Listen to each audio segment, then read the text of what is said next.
then there is a small window of opportunity which opens up, which leads to a new company, new product, new something. Dirty growth is growth you just have for the sake of showing. The moment I take away everything, it's like a house of cards, falls down. When someone is starting out new, how to handle those emotions of leaving a job, a fear of missing out on what others are doing, what my peers are running?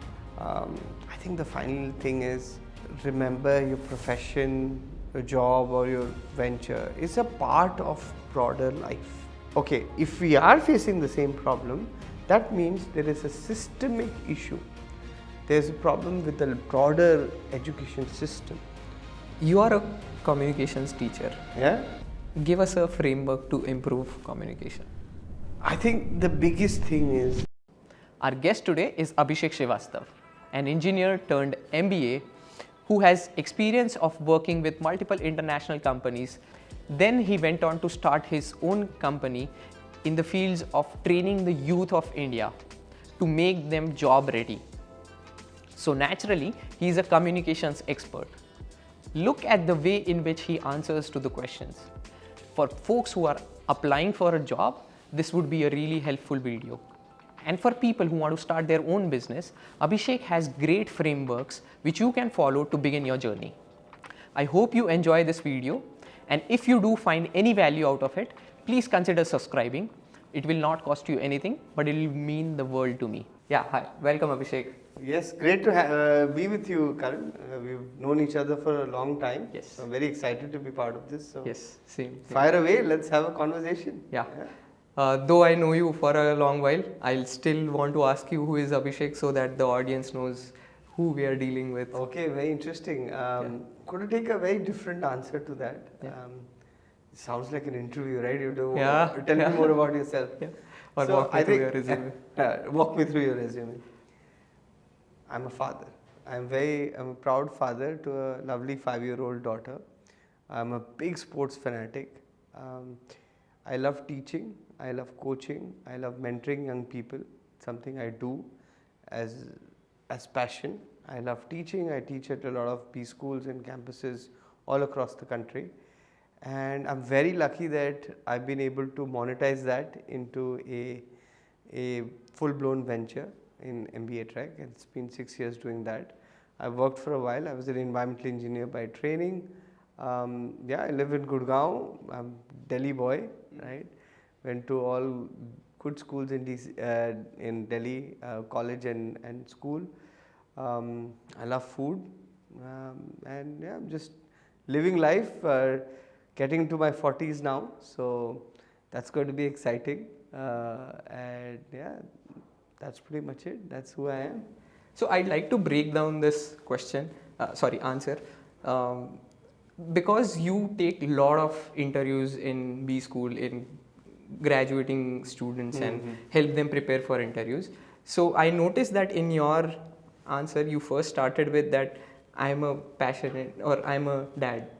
So you're labeling yourself as something which is very personal to you. Yes. So giving a very personal touch to your answer. Yeah. And then slowly you went to what you are doing. Yeah. I mean, you talked about your passion for sports, your the closeness with your family, and then slowly you went to your what you're doing right now, and then to the education bit. So is this how you would want a student to structure his answer? Is passion something that entrepreneur is looking at when he's hiring? I think it's very interesting, right? The world is, there are enough people who will start off saying, I went to this college or this school or whatever. For me, it's very simple, right? What do I identify with the most? I believe one of my primary roles in this world right now is a caregiver to a child, right? The other primary role I have is I'm a founder and I have a lot of people who work for me. And I'm responsible for their well-being. I'm responsible for meeting the demands of my customers who are education institutions or edtechs, in corporates as well, and the end user for us, which is young people like yourself who are making a career for themselves and who are probably the start or mid of their career. So for me, I like to introduce myself as what is central to the identity of Abhishek Srivastav, right?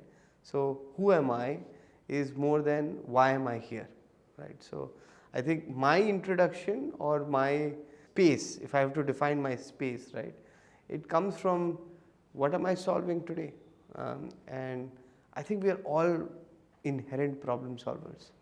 And I think if we can create our identity around that and showcase it to the world, and maybe that's how people would like to know us. So, yeah, but even before coming to that problem solving bit, you identified yourself as a dad. So that goes to show that you are before, and the very nice way you put it was that I want to say who I am instead of why am I here. So that is like telling the world that these are the priorities that I care for, and it's very well structured. That first is my family, and then my customers or my clients, or in aspirant's case, the company that he wants to or he or she wants to apply for. Yeah. So yeah, very nice way of structuring it. Yeah, I mean, we have to be human, right? Like in the world of AI, machine learning, the most powerful thing you can be is actually being human, right? And it's very empowering to be human, have human values, whether it's building connections, whether it's having creativity, whether it's problem solving. Those things are genuinely very, I would say, very powerful, right? Because everything else the machine can do, right? Maybe not these things today, at least today. So as human beings, that's what truly sets us apart, right? And I think that's what we should maintain. One part that you said was that everyone begins with I went to this or I did that, and that is very true. It becomes sort of a mundane thing, and sitting as an interviewer, having taken multiple interviews, I also feel that okay, every next interview, and as an interviewer I know that I'll give some few slots of my day for taking interviews, and in that I'll have 4 or 5 candidates lined up, and everyone will begin with the same sort of answer, but your answer was, and so the interviewer gets kind of zoned out in that zone that okay, he'll begin with his name, the institute that he went to, but that I could already read it on the resume that he or she has applied to. So yeah, it gives a mental spike for the interviewer to get into the conversation, because you are bringing that virtual handshake that hey, I'm a human, please shake my hand. Types. Yeah. Very Agreed. nice. Agreed. So now coming to the second part of your introduction, you said that you are helping spread education with your institute, and people are working for you. You have clients in corporate, in education sector. So tell me a little bit more about that. I see that you've worn a t-shirt of MBAtrek. Yeah, very proud of the brand, and I'll always carry it. So MBAtrek is a very unique model. It's India's first program as a service model for higher education. Effectively what it is we are sort of the powerhouse which helps build online, offline and hybrid courses for tech companies, for higher education institutions, and even for corporates who are looking for ready to deploy talent, right? So effectively we are an upskilling and a career development company. Where the model is different is, instead of creating our own brand, we actually work with a lot of brands and education institutions and build and run courses for them. So when we build and run, we do it end to end, right? So that's why it's program as a service. All the way from a curriculum design, the content, the actual physical delivery, whether it's through machine or AI, the tools, the assessments, and even the tech, the learning management system, all of that. In fact, for some of our customers, we even collect the revenue and we revenue share. So our model, the business model is we revenue share, right? So if as partners, it's a typical partnership model, right? We make 100 rupees, we split it between ourselves. Largely the courses we run are white labeled, so you will never know about MBAtrek, right? We're a B2B company. So it's like in the banking world, Infosys has a software called Finacle, and every time you make a transaction on your bank account, maybe in ICICI or whatever bank you have, sometimes you'll see the screen switch to Finacle for a second and then goes back to the bank servers because it's the complete backend. So you can think of us as the middle end or the back end of higher education today. So very, very interesting things that we do. It's a very unique model in the edtech space because everything in edtech is everybody's brand and B2C and very over the top. We are kind of the guys behind it. It's a very different model. So you said you have integrated tech as well into your offerings. So do you consider yourself as edtech? I mean, it will be sort of similar, not exactly edtech, but yeah, you said program as a service, but also integrating little bit tech into that. So it's very interesting. A lot of people ask us if we are a tech company or a product company.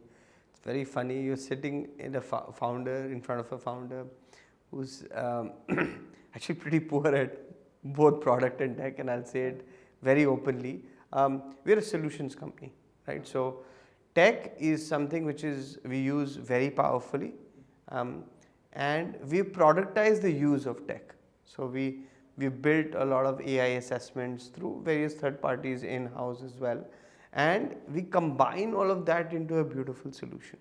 So you could call us an edtech company because for us technology or the tech product is just a vehicle to deliver, right? The core product is education, and I think somewhere in edtech, thankfully higher education is a little better, but across the board you are seeing companies which are prioritizing the tech far too much and missing the point that the whole point of their business is education, right? I think education and health both are the same that way, is that even in health tech, right, a lot of these products have become so product centric, they don't realize the actual outcome is somebody having improved health, right, or preventive care or whatever thesis or use case you want to solve. Same with education. The big thing in higher education is actually getting people education or upskilling or getting them a job or whatever it is that you're aiming to do as a company. It is not about the fanciest tech out there, right? And I think it's very different from pure hardcore SaaS-based products which are just purely on tech. I think education is a lot of people use this term. It's a very phygital business. So there is a physical and a digital angle to it, and I think a lot of people get confused thinking that it's a purely digital, edtech's purely digital, and I think it's not really the case. And we're seeing the pivot, right? Yeah. We're seeing the repivot by educational institutions and edtech. Large edtech is now setting up physical campuses, right? Yeah. The likes of a Scalar or Physics Wala and so on and so forth, Newton School, everybody is setting up physical spaces and actually seeing the growth and the drive there. And a lot of traditional campuses went online, but also going back to their offline again and sort of mixing and matching and it's like pieces of the puzzle coming together. So I think the phygital label is probably right, and it's the same thing with us. We deliver online, offline, hybrid. It's what people want. You have to solve for it. And you are profitable, edtech profitable. A rare combination to see these days, given the sector is receiving so much heat. Yeah. So yeah, that is good. But can I correct you? Yeah. We are bottom line profitable. We are cash flow positive month on month, and we are bootstrapped. So I think those three things are very rare in edtech, and something we're very, very proud of. It's taken us a while to get there. It's taken us 2-3 years, but I think it's a big message to a lot of people out there that you can build right and build at scale. We are now seeing a lot of scale, and we have the ability to now not pick up the business we don't want to do, because while we want to do everything in skilling, right? Because we are not a product company, we are a solutions company, but we will not do anything which is unprofitable. That liberty is so good for a founder. Yes.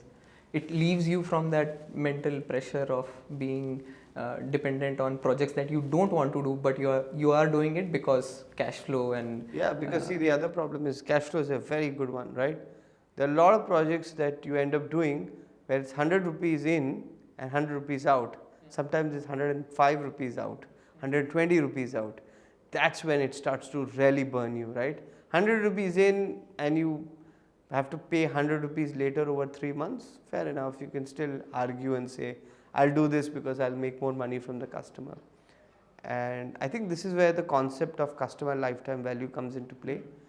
Again, something that people probably miss, and they're always thinking of like a one-time transaction with customers. There's an old saying that build a customer and build them for life. And I think that's a critical point. A lot of people miss it, thinking, oh, let's just get a spike right now and we'll deal about these set of customers later. And I think that customer empathy is important. Interesting. You said you are bottom line cash flow, bottom line profitable cash flow, a good cash flow, and you are also bootstrapped. Why go bootstrap? I'm sure seeing your numbers, you would have received a lot of offers. Why not take them? So actually very interesting. About 2-3 years back, when we were still building up and we had held on to that thesis, we didn't see a lot of interest because a lot of people felt that maybe we didn't have the ambition, and you'd have very young VC analysts probably just started their job, question you and say, I don't see you have ambition as a founder. Why aren't you building $100 million business in 3 to 5 years? And like, do you realize you're asking me to build a 800 crore rupee business in 3 years? Let's look at the Tatas and Reliances of the world. How much time it's taken them to get to about 800 crores? Yeah. It's taken generations, right? Or a decent amount of time, definitely not 3 years, right?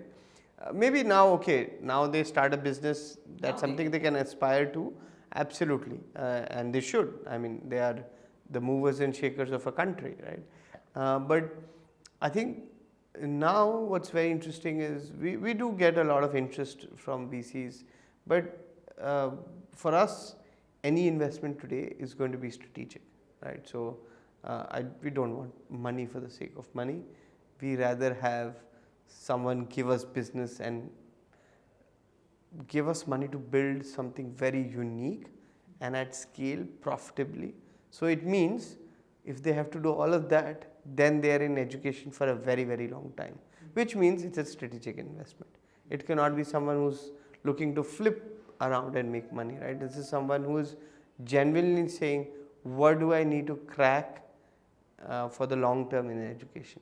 So yeah, always interested for strategic investments and a strategic play, but yeah, it's a call we've taken. You could call it a brave call, you could call it a foolhardy call, whatever you want to call it, but we're very comfortable where we sit. So and comfortable doesn't mean we don't have ambition, right? So a lot of people and a lot of young entrepreneurs walk away with this idea that, oh, I'm comfortable with cash flow or profitability, or if I'm saving money for a rainy day, that showcases that I'm not ambitious enough, right? I should be burning money, I should be growing my product line, I should be adding new features. There is no harm in consolidating or doubling down in between. And we're seeing that with very large companies, right? I mean, when I came out of college, Microsoft, Apple, Google, Facebook never fired anybody. Yeah. They were like retirement homes, right? Yeah. Even the duration of career of a person entering a company was easily like 10 years, 12 years. Oh, it's 20, 25 years, right? People they would say that the time we will retire from these companies is when we marry our kids, get our kids married off, right? Or they go to college or something like that. So now it's completely, they just laid off a few hundreds of thousands of people globally, right? It's not that India was immune to this, I was in the US when the crisis happened in 2009, and I saw what it actually was, and it was very gruesome. far more gruesome than what we have seen in India, and even that people are complaining. I don't think it's anywhere close to what I saw. But yeah, I mean, they're doing it. The stock price is responding to it. Their share prices are going up. It's good, and you know what? They're going to be doing it for some time to come. So I think there is no harm in doubling down and consolidating, and the world is seeing it, right? And large companies are seeing it, tech companies are seeing it, a lot of these fast growing startups are seeing it, that it's okay to step back, take a breath, take stock of your situation, and build from there. There's no harm, right? Everybody's always in a rush, and there's no harm in being in a rush. But I think building ventures or careers is both a sprint and a marathon. I think the value is understanding when to run and when to take a water break, or take a quick rest and take some big gulps of air and sort of revitalize the body to run again. So I think that thing, in venture building, in careers, is very important. Understanding the balance that you can't be running at 100 kilometers an hour or 100 miles an hour all the time. You need to take breaks. And it's not like you're not doing anything in the breaks. You are. Yeah. You're consolidating. You're setting up processes. You're doing a lot of the good fundamental things which are building you up for the next wave of growth, right?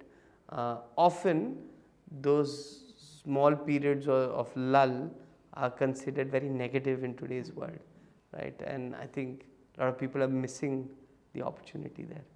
And I think when a VC says that you have to go from zero to a $1 billion business in like 3 years, there is essentially no time for building the core, building the fundamental correctly, so that you are standing on that and not falling down when the... By the way, you said 0 to 1 million. I would have loved a VC who would said that. But I think for them, they're looking at 0 to 100 billion, right? So, see, you have to understand, it's very easy for us to sit here and pass judgment, but they have a different model, right? They're on a model where it's important for them to drive the valuation and flip it, right? We must understand where they're coming from. It's very easy to say, oh, look, these guys got us in this mess. It's not true to that extent. I mean, the founders have, in many cases, founders have taken the call to do it, and they've decided to get on the bandwagon. So they are running a 1 in 100, 1 in 1,000 sort of, bet, right? It's an option, right? They're throwing the dice and they're waiting for when the outcomes fall in their favor, and when it falls, it's so significantly large compared to every other try that they have. It covers for everything and multiples over that. So it's okay. I mean, that's their model. That's the way they're running it.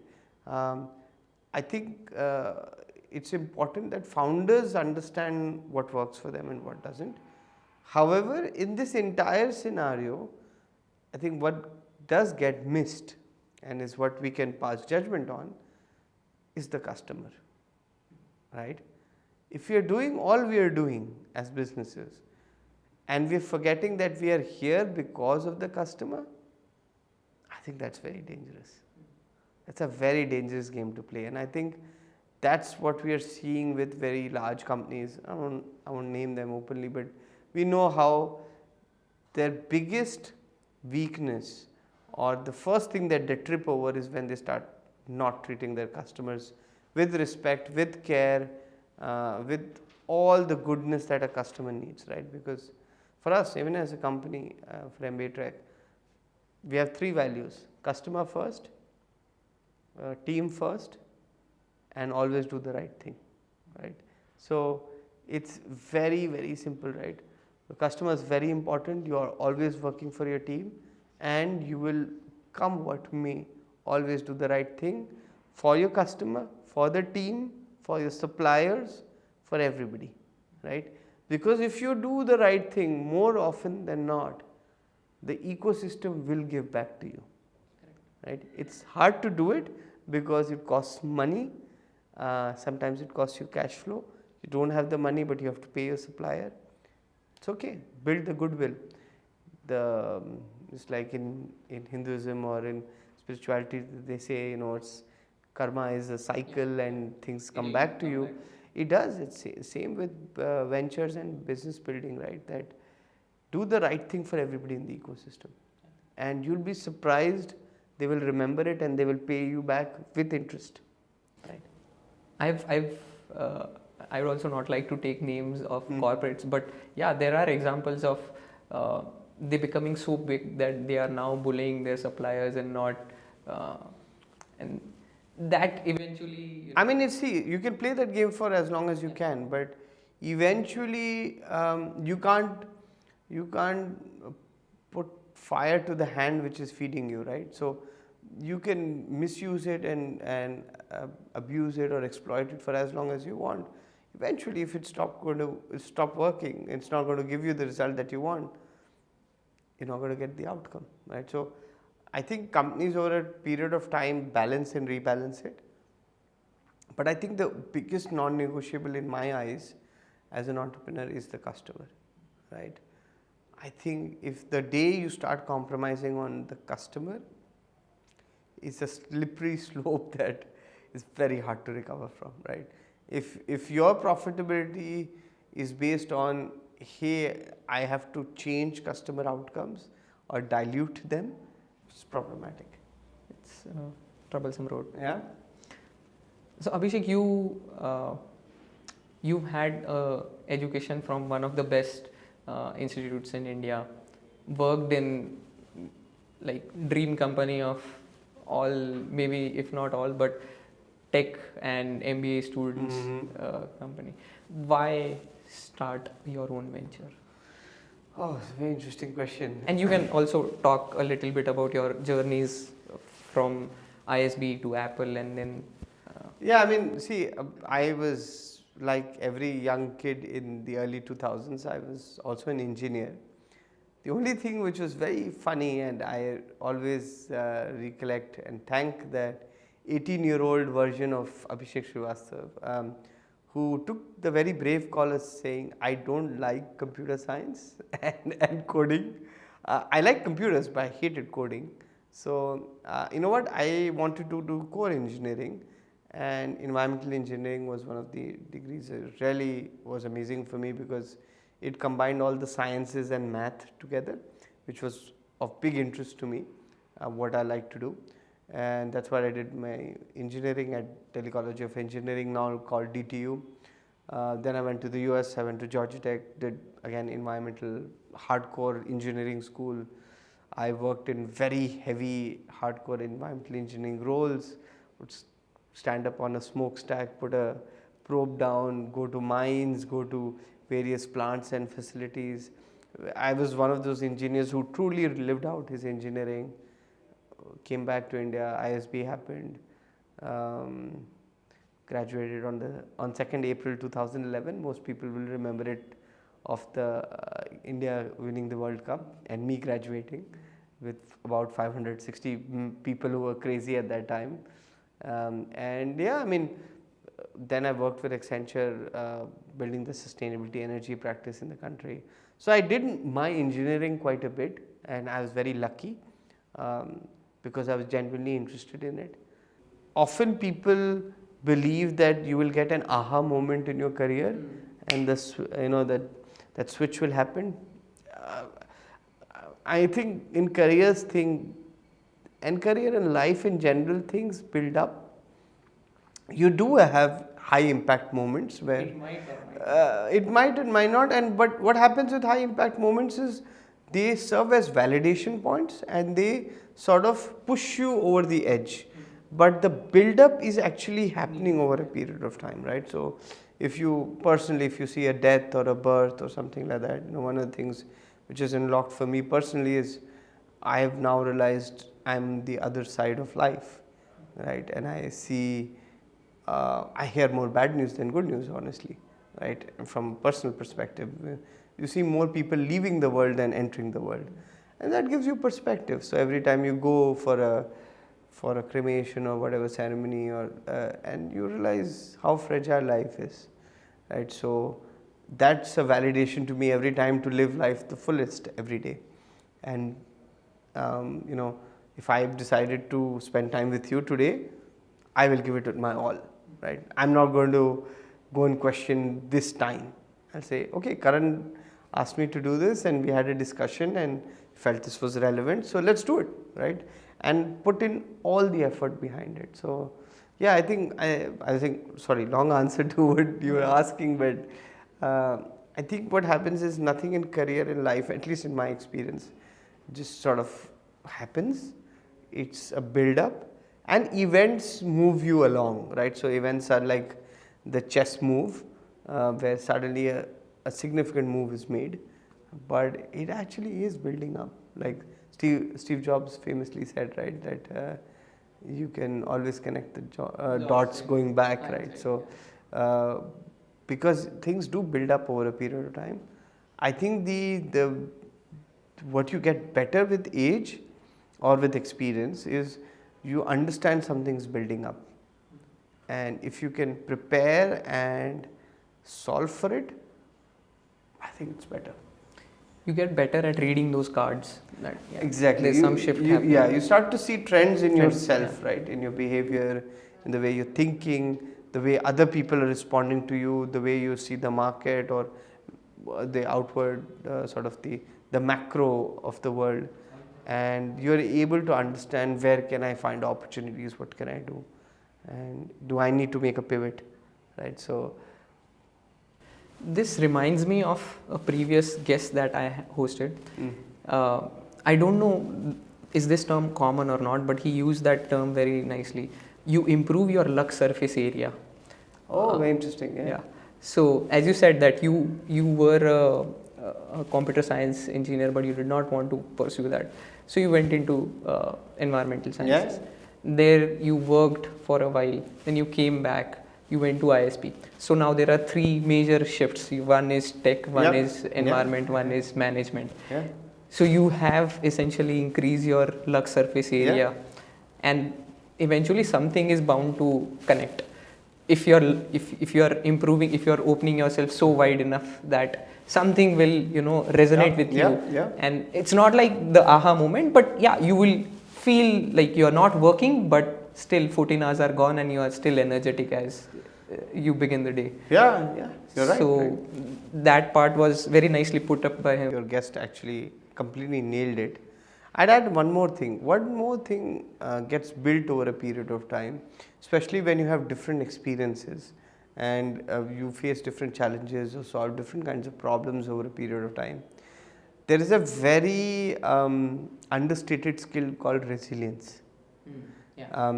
Resilience to me has one of the highest premium in the skill set, right? So if I were to rank skill sets in terms of ROI, right, I would rank resilience pretty much at the top, right? Because one of the things, at least personally, I have benefited from is being resilient. Happened in my entrepreneurship of a couple of times. We were a very physical company pre-COVID, and we had to make the pivot during COVID. It was very hard for me. It was largely B2B. Then we got caught in this whole wave of funding and B2C, and we made that pivot, but then pivoted back from there as well. So one thing I've realized that resilience has a very high premium in terms of what it can deliver for you, and by doing different things, solving different problems over a period of time, you build layers of resilience which don't melt away quickly. So resilience is like very stubborn body fat, right? It's there as much as you like, even if you are in very comfortable positions or you have a lot of money, etc.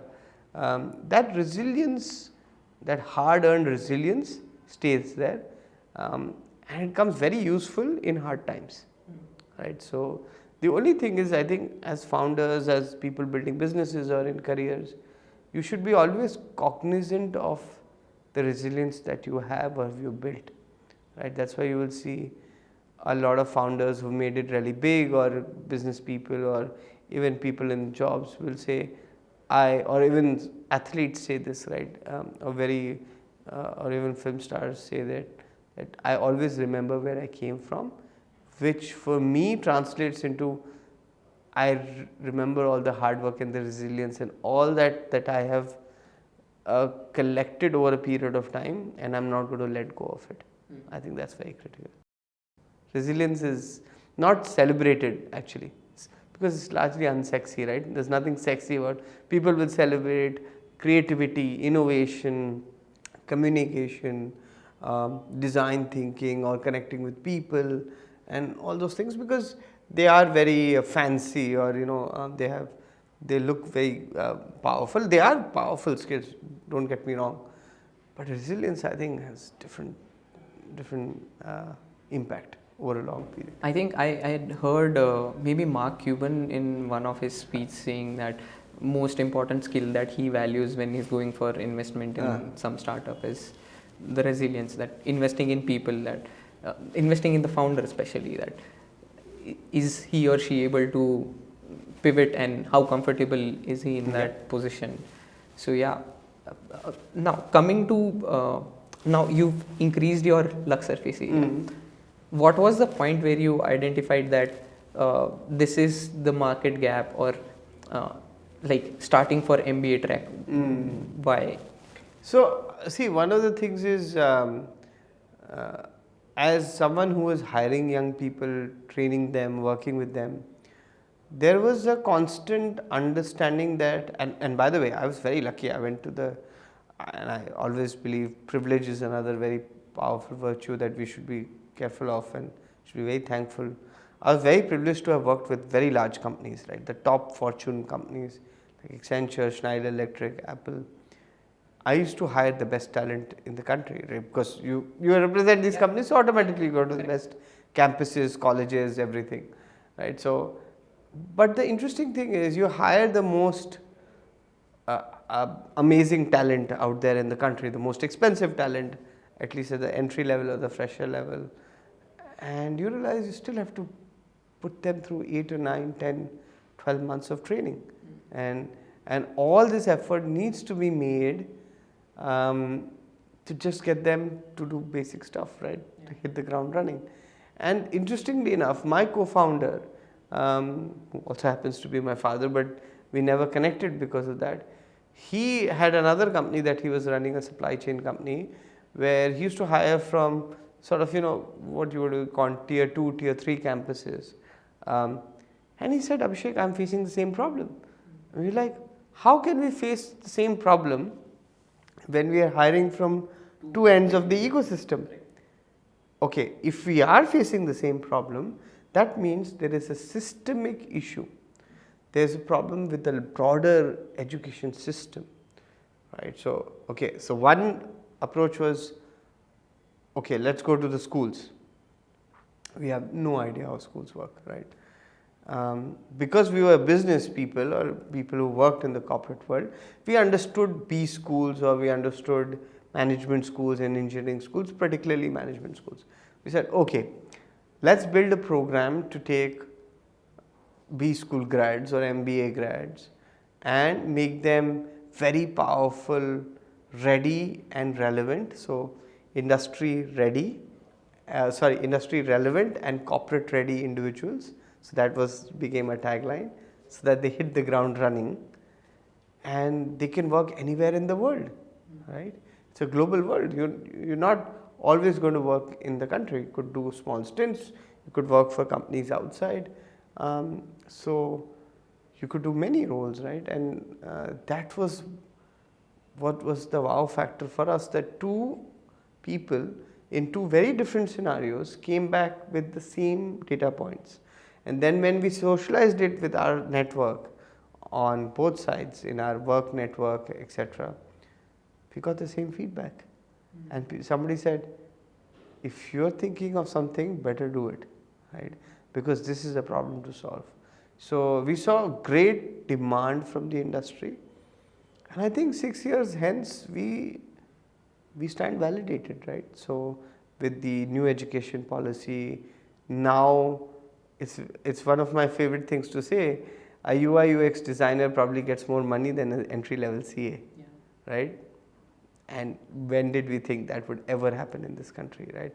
CA was probably one of the most prestigious and hardest things to do. It's like a 2% success rate.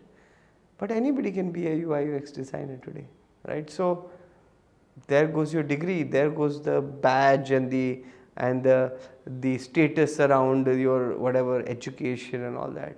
So it's about skilling, it's about hitting the ground running, it's about delivering value for companies.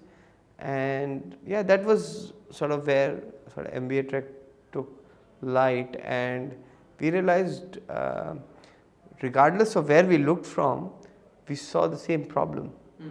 So it did require somebody to take the bull by the horns and say, we will solve this. And that's what we decided to do as founders. So this you've done, this you have been doing for 6 years now. So it's safe to assume that you are comfortable in the business world. But when someone is starting out, new, how to handle those emotions of leaving a job, a fear of missing out on what others are doing, what my peers are running. Let's say personal story, I am an MBA grad. I've taken up entrepreneurship after 1 year of working into management consulting. And now and as every business goes, there will be, initially you'll have to, do the hard stuff, and you'd not be rewarded as much as you are putting in. And in those time period, how do you handle those emotions, seeing that others are earning maybe 10x you are earning per month? Yeah. I mean, basically you're earning zero. Yeah. So there is infinity x to it, right? So it's whatever their number divided by zero. So actually, Karan, that's a great question, right? So let's see if I can answer it both from personal experience and a broader framework for people to think about it. The good thing is, at least when I started, I was planning for this. So I sold a house, some property which I had bought when I was very young. I was very surprised that I had to use it, but it was great. At least I built that capability for myself for that cash flow. So I was able to use that money, give myself that confidence, and okay, don't worry, the money is in the bank. Yeah. Right? It might be depleting for a period of time, but there's still money in the bank, right? Whereas maybe a lot of young people may not have that opportunity, but I think the broader framework is build relevant support mechanisms for yourself. So for example, one support mechanism could be surround yourself with the right set of people. I was very lucky, I had great backing from family, from my wife. I was good 7-8 years into my marriage at that point. I had a very trusting, very loving, very supportive partner. My family, it's very funny because we're not a family of family business or entrepreneurs. So our entire generation is the first line of entrepreneurs. So it's actually it's funny because after that we've had many entrepreneurs in the family. Okay. So it was a big jump for the family on both sides, let's say my mother's side and my dad's side. So I think the broader framework is build support systems around yourself so that when you'll often have pretty bad days, to be honest, right? I think the second thing is have a broad-based plan, not a plan with nth level of minutia, but have enough milestones in your mind, or maybe put it down on a big Excel sheet or a Gantt chart or whatever works for you, whatever rocks your boat. Put it somewhere so that you can refer back to it and say, am I on track or not, right? And plans change. I think that's the other piece, that while you have a plan, be ready to change the plan. I think that's the second part of the framework. I would say is plan well and plan for the worst case and enjoy in the best case, right? So you plan for the worst case, but you enjoy in the best case, right? So the upside you collect, basically. I think the third thing is whatever you look to build, and this is just from very personal experience, and I guess I was schooled in that way. Whenever you build any model or any business or any venture, don't compromise on fundamentals, right? So that FOMO of, this person is making more money, man. You remember why you were here, right? The fundamentals is, I want to build something which has revenue, which has cash flow, which has profitability. And if it takes time, it's fine. But let me not follow that person or that company because, oh look, they've already started making money, so I need to make money. But maybe they're making money by losing money, right? So I think that's very important. I think those are 2-3 things which worked well for me is, having that plan but being able to move it around, build fundamentals and invest heavily in fundamentals because that will keep you grounded and that will not build up anxiety in you because what you're building is of value. So even if it fails, you can at least, there is somebody who will find value in that fundamental being built, and build a support structure around you. Doesn't mean that you get yes men or women around you who always are nodding their head and saying, boss, you're great and you can never make a mistake or you are amazing. You don't need anybody to pump you up unnecessarily, but you need people who give you the dose when they have to, but on your worst day are the arm around the shoulder to say, don't worry, stay in the game, you'll and it's a game, right? It's a long-term game. It's like game theory. You're not going to win every round, but if you win enough rounds, you're going to fall on the right side of the equation, right? So I think you have to also, the final thing which worked for me, I guess, is to realize that it's multiple rounds. It's like you're throwing the dice every time, right? The probabilities will continue to change, but over a period of time, if you throw it with enough positivity and you put in enough effort, the overall summation of those events will be positive.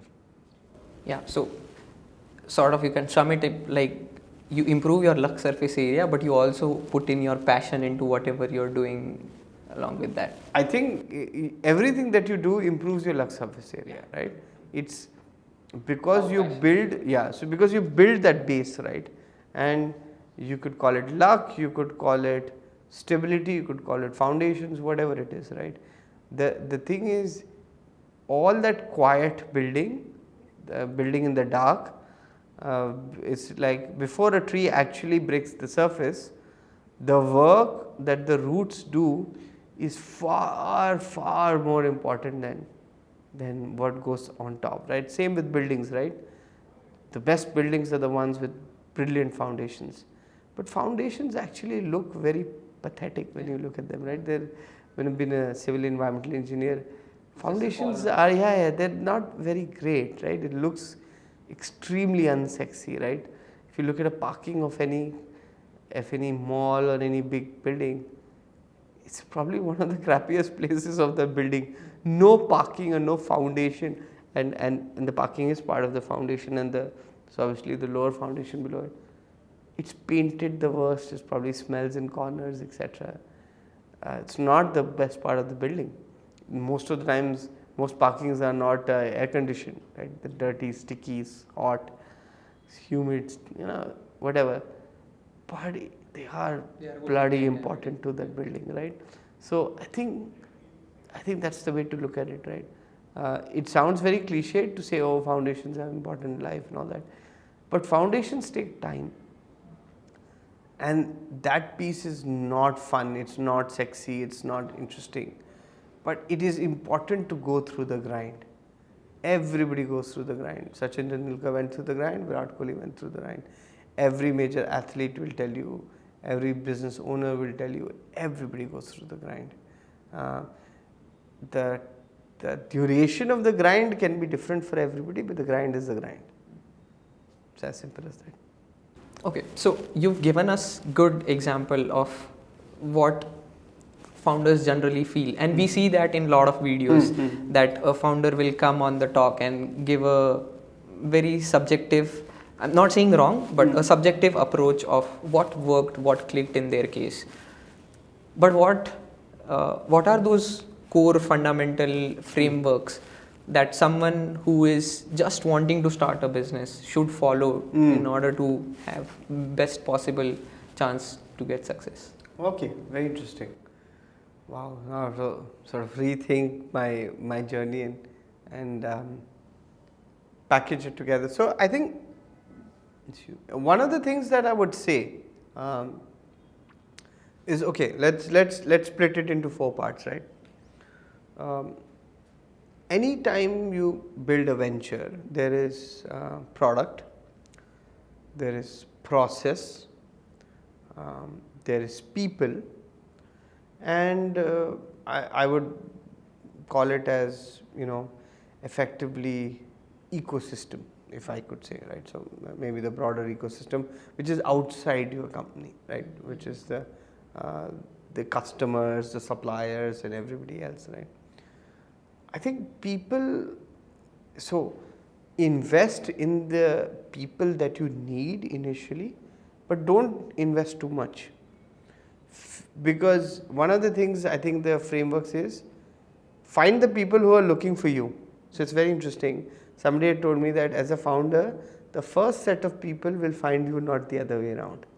Okay. Right? So it's actually very funny. And it was true for me. And I think most founders I've spoken to, they find that the first set of people believed in them because they believed in the idea or the founder, right? So I think the framework with people is invest, but don't invest too much. First, try to build that core muscle in your team, right? That core team, which could be very small but very powerful, very driven, very passionate about whatever the use case is. I think the other thing which is very unsexy in today's world, but very powerful and the bedrock of the largest organizations is process. And we are seeing a lot of new age companies struggle because their processes are very weak. Whether it's customer service, whether it's handling refunds, whether it's handling the sales process, and we've seen all those examples of mis-selling and whatnot, right? Or broken brand promises. Processes are very critical. Spend time building processes, documenting processes, right? I think that's the second piece of the framework, that spend time on the process bit, right? Write down everything. If you build a new product or new service, or if you figure out a way to talk to your customers, or if something is clicked is not enough. If it has clicked, why has it clicked? And what got you there? Documenting and converting that into a process, into a repeatable process, which can be trained and coached to anybody else, reduces your stress levels. Because that knowledge is no longer tacit in here or here, that can be freely available to everybody else, right? So I think the process piece is very, very critical. I think when it comes to the ecosystem, I think having a framework very quickly identify who are going to be my first set of customers, who are the right set of suppliers I want to work with, I think is very important, right? Because if you can get the first happy set of customers and suppliers, because funny thing, you are in the middle.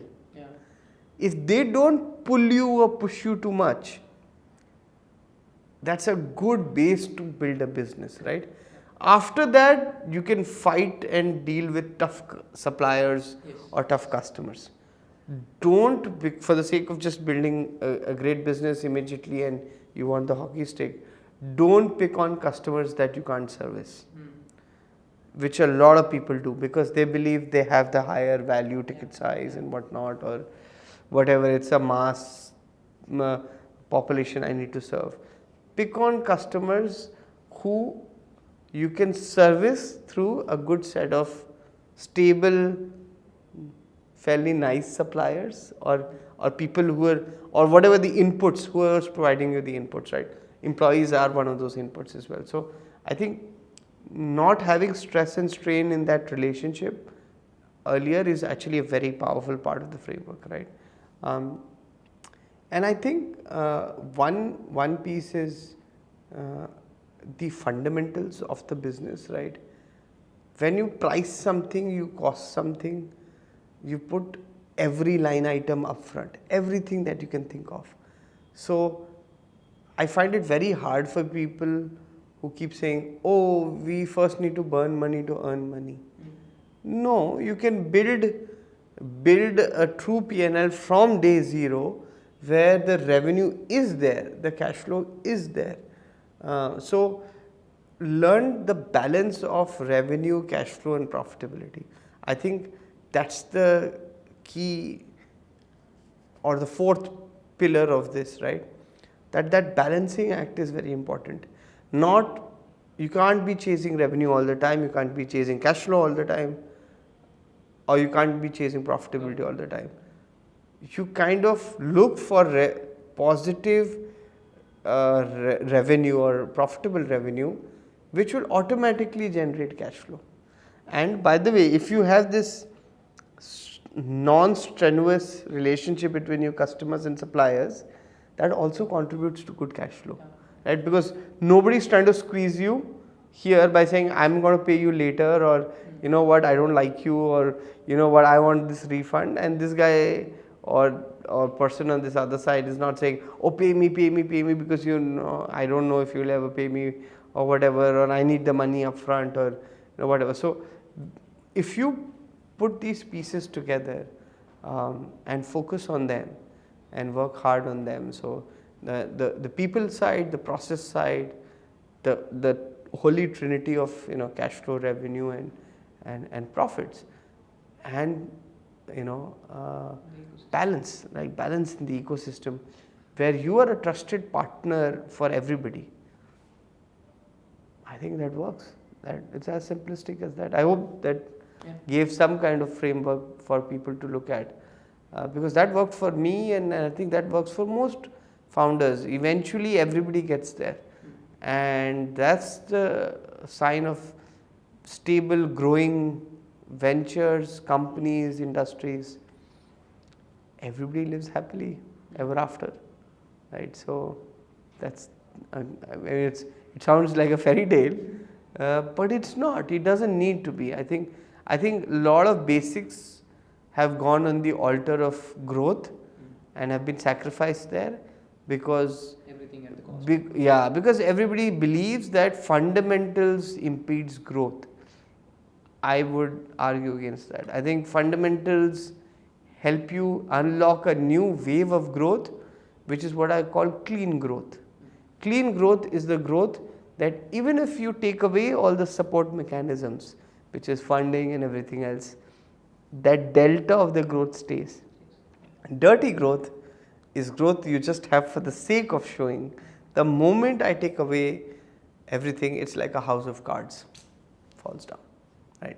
So I think clean growth is something, and it's good to see that it's being prioritized now, but it's the fundamental law of business. So today, Abhishek, you've given us a lot of things, not just from entrepreneurship, but also from inter perspective. Say a few things as importance of resilience, having those frameworks right before you begin the journey. Is there anything else that you would want to impart on anyone who is listening in tier 2, tier 3? I think a couple of things personally which has helped me, and then maybe I'll share a couple of things professionally as well. I think personally, I've learned to be very grateful. Maybe it has come with age. I think we often are very critical of where we are. I mean, I grew up in a country which was not necessarily looked up on by people. I've traveled to airports or met a customs officer who would look at me as if I'm the world's biggest criminal, right? And would find every reason to see if they would not stamp me. And you felt bad, right? You were like, what's wrong with me? I'm no bad person. But I've seen many instances of racism when I traveled all around the world in countries I've lived or worked. That's okay. I mean, but it's very different. People view you very different today. So we are in a beautiful phase of a growing, dynamic country, which is the apple eye of the world.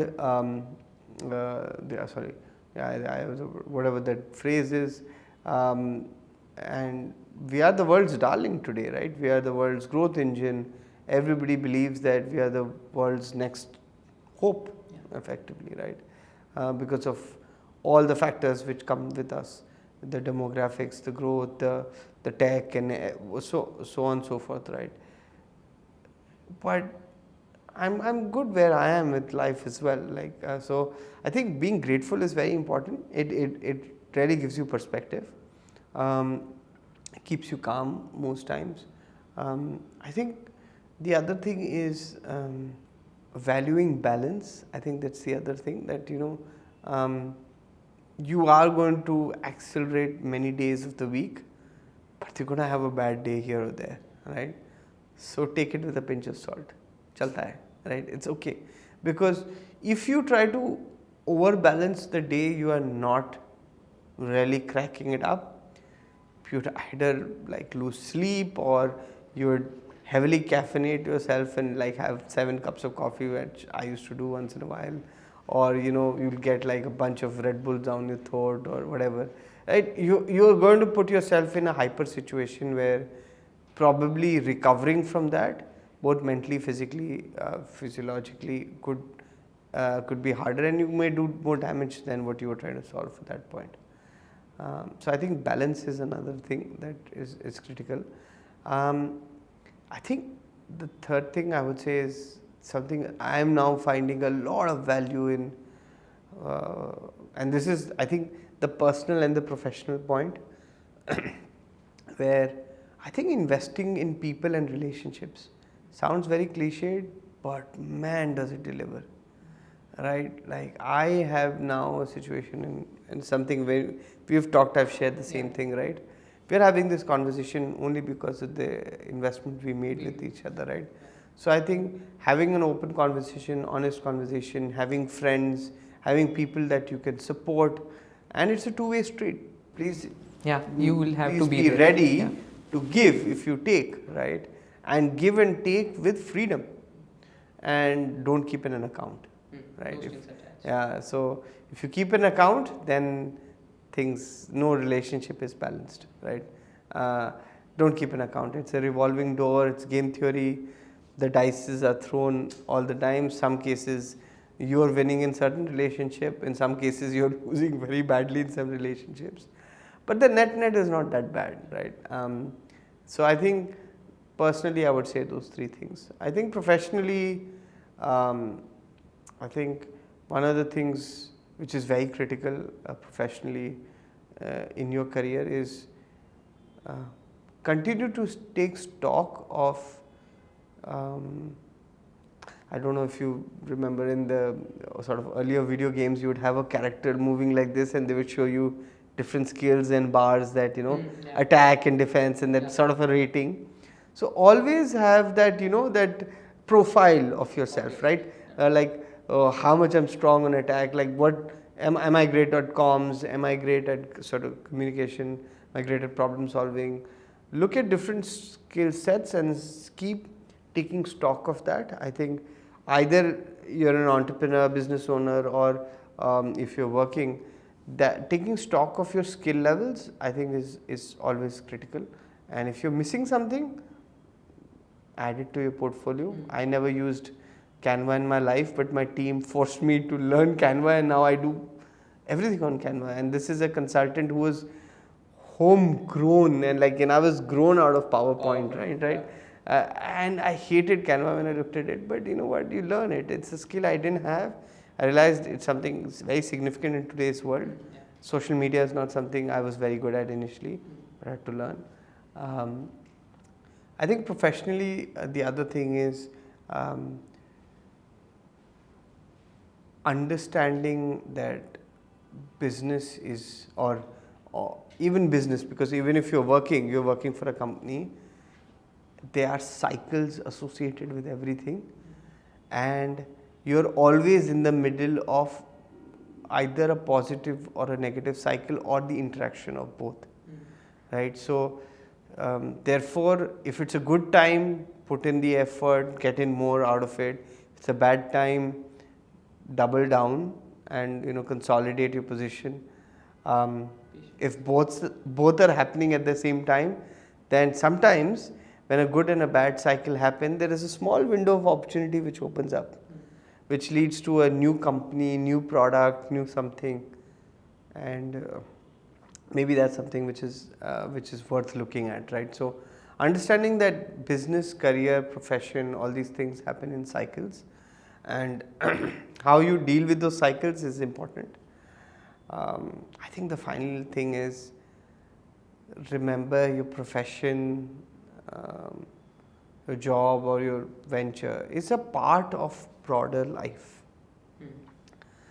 I know there are some people who preach that you need to get up at 6 in the morning or 5:30 and you need to be consumed by work. I'm a big believer in spirituality. You and I can be talking here and it doesn't change the universe, but you and I should talk and maybe share this knowledge with the world, because it will help other people. So are our actions useful? I read the Gita a lot and I love the philosophy around it. Like, what I do makes no change to the universe, but what I do is also important to the universe. So I need to play my role. So understand that work or profession or building businesses is a part of the broader world and the ecosystem, and you can come in and out of it, right? You don't need to work 20 hours a day all the time. There will be days or there will be scenarios you have to do that. So don't over-index, right? And again, it comes back to a little bit of balance. But I think the thing is to have broader perspective, that work is one more cog in the wheel called life. And it is important that it keeps moving and moves well, because then it causes disruption in other parts. But it's okay, it's work. It's fine. And it's life, it happens. Sometimes the wheels will turn very well if they're greased properly, the gears are aligned, the speed is right. Sometimes it's going to get stuck, and it's absolutely fine. And maybe every time it gets stuck, you figure out a new lubricant or something in the middle which gives it more speed. So that's the learning called life, I guess. So the first bit of your answer, the first part, gratefulness. The other day I was listening to Andrew Huberman, great podcaster, and there was the listener, if I'm not wrong, Paul Conti, and he said that there are good metrics to identify your physical strength.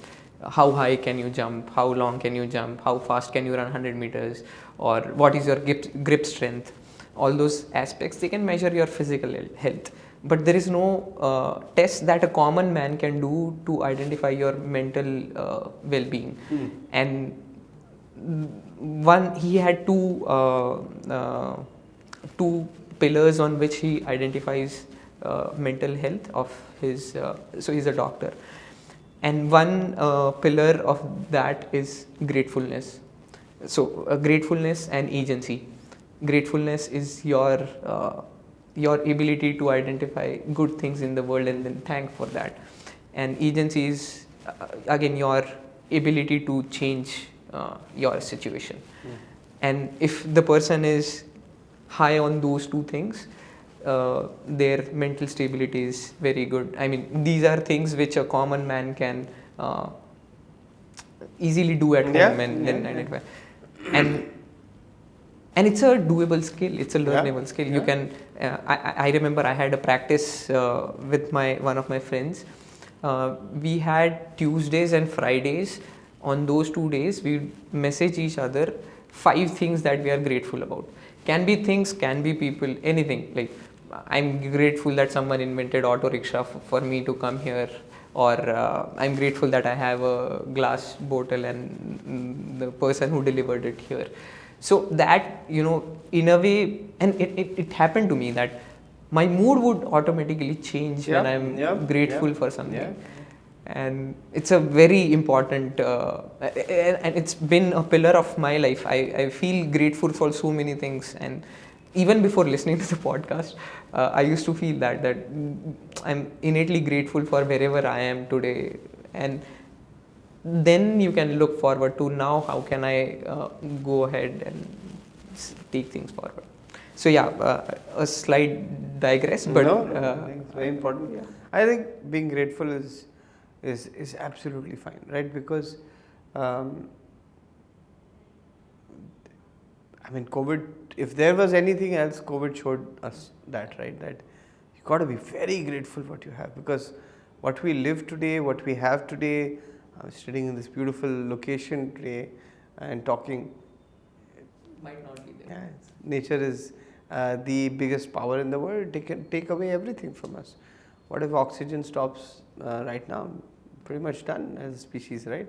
Many species, by the way, in this world will survive. Because they'll figure out a way to pivot out of oxygen. We may not, right? And we're one of the most delicate species in the global ecosystem, while we believe we are infallible as human beings. But yeah, it's fine. I think it's very fine to feel vulnerable, to feel, and I know we are getting very philosophical with this, but I think it's important to be grateful, right? Because if you're not grateful for where you are, what you've done, you will not figure out, and it's like business, right? You will not figure out the processes which you got you there. And it's what a lot of now modern psychology, especially organization psychology, is saying, that you can only improve your strengths. There's a concept called Strengths Finder, right? The Clifton Strengths Finder. And you can't do much about your weakness, actually. You can kind of mitigate risks around it, but how will you know your strengths or situations or things which are working for you if you're never grateful? Because if you're not grateful, you'll never see it. You will not recognize it, you will never label it, and you will not understand that this thing has got me there, right?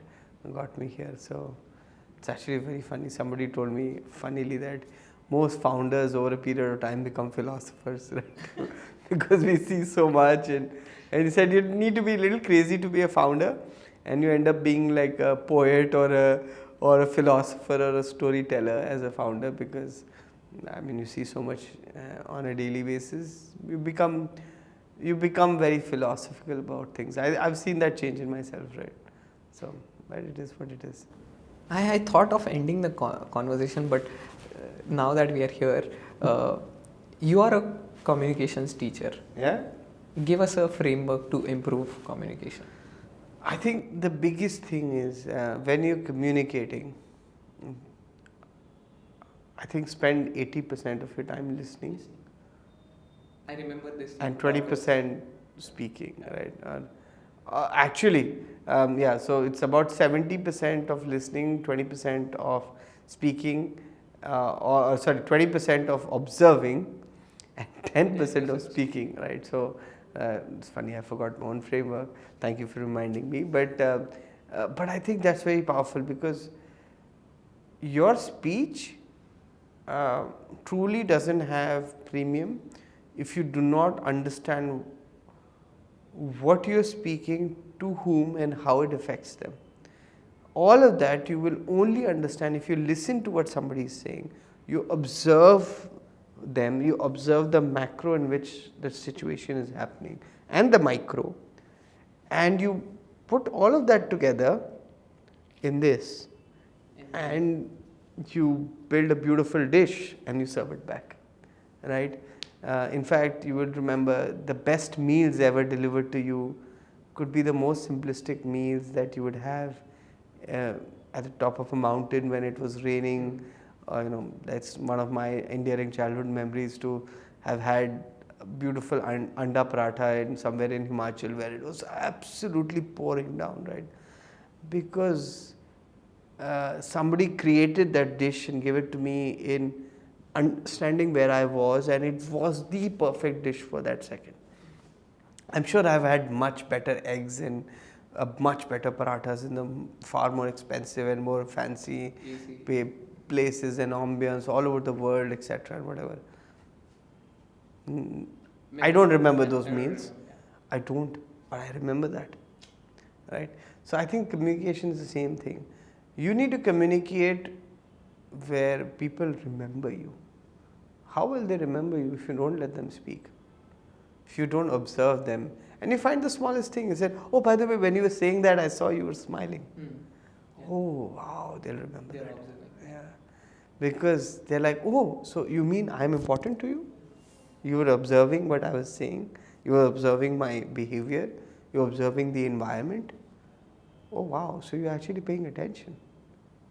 In the world of social media, where there's so much noise and people are shouting and screaming at each other, doing all kinds of funny things and memes and reels and all that, I think the person who just sits back and listens to people and appreciates them, the macro, whatever is happening, and can package it together and just speak only when required, wow, that's very powerful.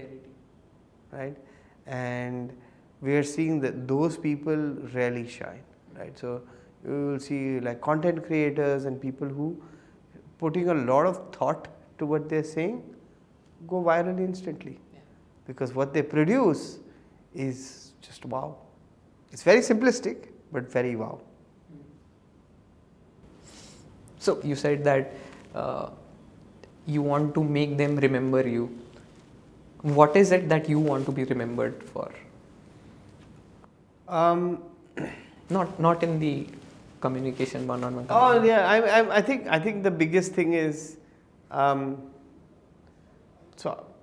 I think I recently heard one of the Kamath brothers, but it's very interesting, who said that my legacy doesn't mean much. There isn't something called legacy in the world.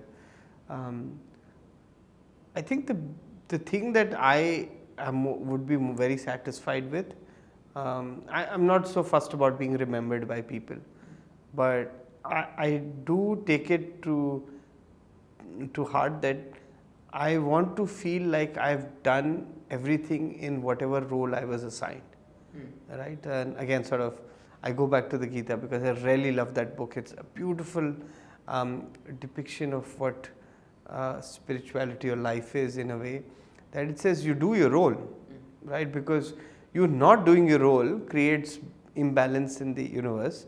Actually, and you doing your role means nothing also. Yeah. So it's very dichotomic, if that's the right word. There's so much dichotomy in what it says, but it is actually very powerful and very true that way. Is that I want to believe that whatever role I did or I do on a daily basis, and eventually when my time is done, I try to do it with the fullest. And if that's how people will remember me, I'd be very happy, right? Because, and obviously you don't pull off everything in life. You not do everything 100, 105%, 110%, not even 100%. If I fall short, I fall short. But yeah, at least I did my duty, right? And I did it in whatever role I played, whether it's a father, whether it's a brother, whether it's a son, whether it's a husband, whether it was a mentor, whether it was as a founder, whether it was serving my customers, whatever role I had in the world. I tried to do my work the right way, right? The duty, whatever is assigned, can I deliver it to the utmost of whatever skills and abilities I have? And I should get better at it, but it's okay. But at least I did it, right? And I think that works for me. Where can people find you? I am pretty active on LinkedIn to that extent. I'm not a crazy content creator on LinkedIn, but I do write once in a while, and I do write long when I write on LinkedIn. I am also on Instagram, but it's between golf, my daughter, and it's very personal stuff. So I'm not a professionally. You can find me on LinkedIn. So let me answer it that way. Personally, you would find me actually heavily on Facebook. I'm still one of those people from the yesteryears who still use Facebook and Instagram, and obviously now I use Instagram, and I'm learning to use it. I've done decently well. Still, my stories are funny because they're just dumps of photos, and people are like, "What the hell have you done?" But I'm learning Instagram. I'm fine with it. But yeah, I'm available there. But I think professionally, I think I found LinkedIn to be a very good platform. Yeah, I haven't figured out other social media, Snapchat and whatnot, and obviously WhatsApp. So, but WhatsApp tends to, in fact, interestingly, WhatsApp tends to be all business nowadays. Yeah, it's just family notifications and it's just business, right? For me, so much gets done on WhatsApp, and yeah, it's funny. It's funny how the world works, right? It's like so much stuff is not going on email, which is going on WhatsApp. Yeah. So I make it a point to actually write back what I discussed with somebody and put it on WhatsApp, right? Because you can run the risk of, oh, I can't find it right now. Yeah. When I've realized WhatsApp has become so powerful that there's stuff that I don't remember, I just type it in the search and it's my document repository now, which is scary, right? But it is what it is. So yeah, I'm happy to connect with people on social media and talk to people. So yeah.